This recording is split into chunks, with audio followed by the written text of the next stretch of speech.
Mandy, how are you? I'm good. How are you? I'm good, thanks. How did you feel watching Otis win Money in the Bank on Sunday? Oh my God, it was so amazing.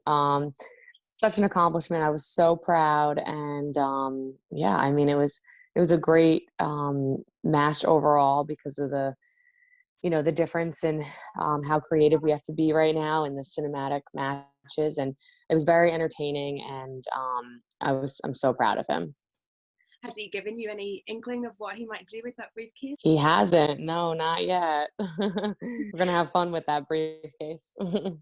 There was such a great reaction to his win. What is it that you think makes fans so drawn to him? Well, he's so charismatic, and the cool thing about him is that he's actually so genuine, and he's so real. And when you talk to him outside of working and in the ring, and when we're talking wrestling, it's just he's kind of the same person, which is really cool. Like it's not an act. Like Otis is Otis, and it's so cool because I've known him since NXT days, and he's always had that way about him. When he entered the room, it was always like, you knew Otis was there, and he just like, his voice commands and the things he would joke around with me, how he always used to kind of like, call it Mandy Candy, and like, kind of like joke around in promos and stuff. That all started in NXT. So, he's always just been such a nice person, and yeah, I couldn't be more happy for him because he deserves it. So.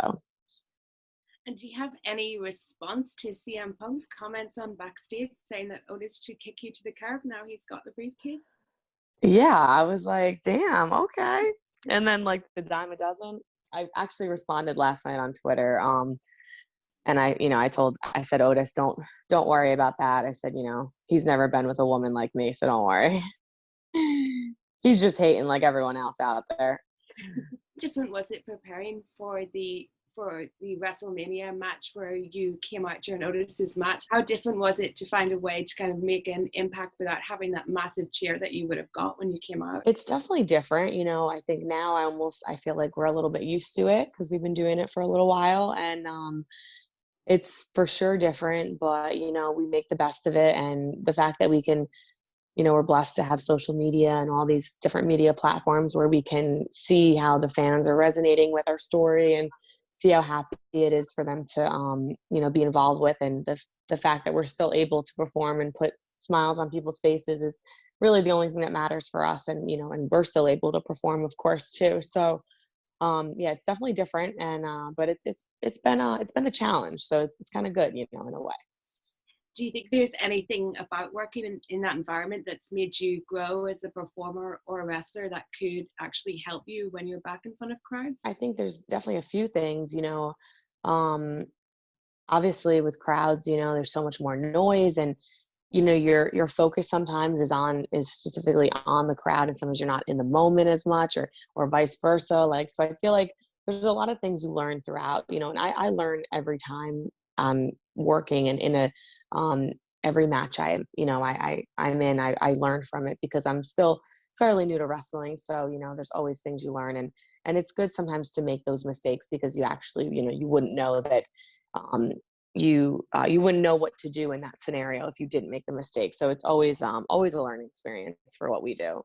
I think that goes for everyone across the board. There big news this week, of course, is Becky's pregnancy. How did you find out about that, and what was your reaction? Yeah, it's so crazy. Oh my gosh, I'm so happy for her. It was we all found out basically that night when it aired, and I had no idea. It's crazy, and I couldn't be more happy for her. And like what a year she's had, and now to top this off, like now she's gonna be a mother, and she's such a cool person. She's always been such a great locker room leader, and has always been really good to all the women, and I respect her so much. So I'm super happy for her and Seth. Is there a feeling now in the women's division that people need to step up and like fill this huge void? Yeah, I definitely feel like that's going to be the case now with that. But I feel like even when she was there, it's obviously she's had so many accomplishments and achieved so many things. But I think there's always that kind of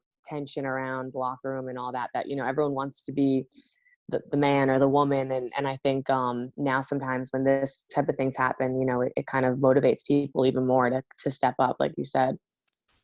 And you and Sonya obviously have such a great friendship off screen, and now you're feuding on screen. Is there any like sadness that on screen friendship has broken up? Yeah, for sure, because, we were so close and she was like the sister I never had, we did everything together. And it's very weird, obviously, because since Tough Enough days, we've been inseparable. So it's definitely been really weird, the betrayal and just going through it all and on TV. And also it's definitely been upsetting for sure. Yeah. And she was on the last season of Total Divas.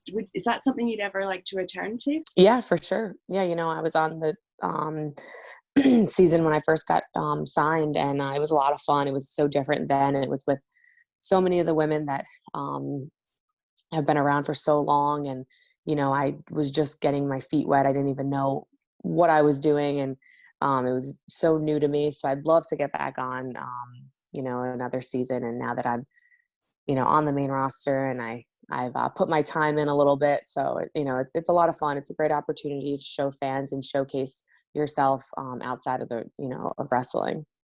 If you were on there again, is there anything that you think fans or viewers would be most surprised to learn about you? Yeah, I think to see more, of the real Amanda, I think would be cool. Cause when I first started, it was,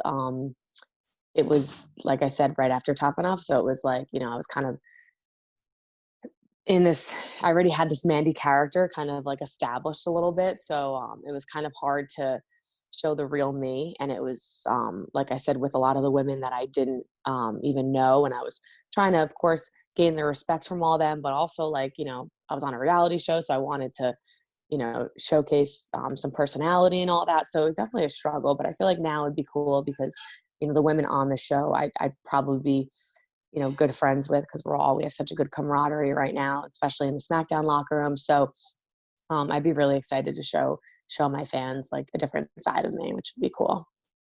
With Fire and Desire broken up, what woman do you think you would work best with if you wanted to take a shot at the tag team titles again? Tag team titles? Probably, I'd say, well, now that the Iconics are back, they're certainly fun to work with and entertaining. And they'd be fun to work with. I mean, now that I'm kind of like shooting for the, like as a singles competitor, I'm kind of more focused on the women's championship, to be honest, right now, because not really thinking about Fire and Desire anymore. So I'd love to face Bayley, obviously. I think it's time for a new champion. You have like quite a bit of history together. Was she one of your first matches? She was, yeah. Yeah. And we do, yeah. We're actually, good friends, and she has been a huge mentor for my whole, process and experience. I still go to her for things. She's been an amazing leader, and she was one of my first matches in NXT, which was really funny because I was so new and had no idea what I was doing. And, we still joke around to this day about it because she helped me a lot throughout my career. So she's a really cool person, but I'd love to beat her and steal that championship for sure. Royal Rumble, when Otis came out to catch you, is there any story behind how you came up with that spot? It was a combination of, the producers, writers, obviously, and, the whole team. We all kind of helped with it. But when they brought it to me first, I loved it. I thought it was like so cool. I'm like, oh my God, this is going to be awesome. The crowd is going to go wild. Mm-hmm. And then, we had a couple tweaks to it and stuff like that. And it was a huge success. So I was definitely a little nervous though, because it was like, I had to land on him, and God forbid my foot touched the floor. And I'm like, oh my God, this is a lot of pressure. And then I'm like thinking, what if he's not down there when I land? Like, so it was definitely, nerve wracking, but we made it happen and everything worked out. Oh, what's your best moment of the year so far? Is it that moment? That moment, definitely so far. And then, I'd go with the WrestleMania moment, even though, we didn't have fans. It was still such a cool moment. And I think, just like I said, how it resonated with fans on social media, and that week was just, insane. The amount of feedback and love and support we got on social media was really nice. And is there any woman on NXT that you are looking at that you think would make a good feud with later down the line? Um, hmm. Tegan Knox, actually. Yeah, I really like Tegan Knox, and I think she's gonna be a big star. She's got a lot of she's a great athlete. She's super sweet every time I've talked to her, and I think I'd love to work with her in the ring in the future. And you have your own fitness app. Now that we're in lockdown, do you find more people are coming and asking you for fitness tips and advice? Yeah, it's weird how this whole thing happened. Nobody anticipated it, and I created this app about a year ago, and it's basically a 12-week at-home program where you can do it anywhere, and it's requires no equipment. So it worked out really well for being quarantined right now because people can't have access to the gym, and it's a really like easy program to follow, a really good high intensity interval training program, and I do get a lot of people asking for tips and stuff now because of the lack of equipment and lack of gyms and stuff we can't go to, so we have to do a lot of stuff at home. So it worked out really well. It's a really cool app. What's your kind of best tip for being in lockdown, like to try to keep yourself sane and happy? I would say just like taking this time to kind of relax, spend time with your family and friends, the ones you're stuck with or whatever it may be, and just kind of like, but the biggest thing I've learned, I think, during this whole thing is that, obviously I'm so blessed and I'm so grateful I still have a job and I'm still able to work, but, being in the moment a little bit more and, being so grateful of everything, because if you think about it, time goes by so fast, and this kind of pandemic is really hurting the whole world. But it's like just the fact that special moments, especially on TV and wrestling and stuff, like really enjoying that moment, because a lot of people say when it's all over, you before you know it, it's all over, and you barely were able to enjoy it because you're so focused on trying to find what's next. And I feel like I struggle with that a lot too, especially my whole experience even before wrestling. But just not focusing on what I'm going to do next, and well, what do I do from here? And just focusing on the now, I would say, is the biggest thing that I've taken from this whole thing.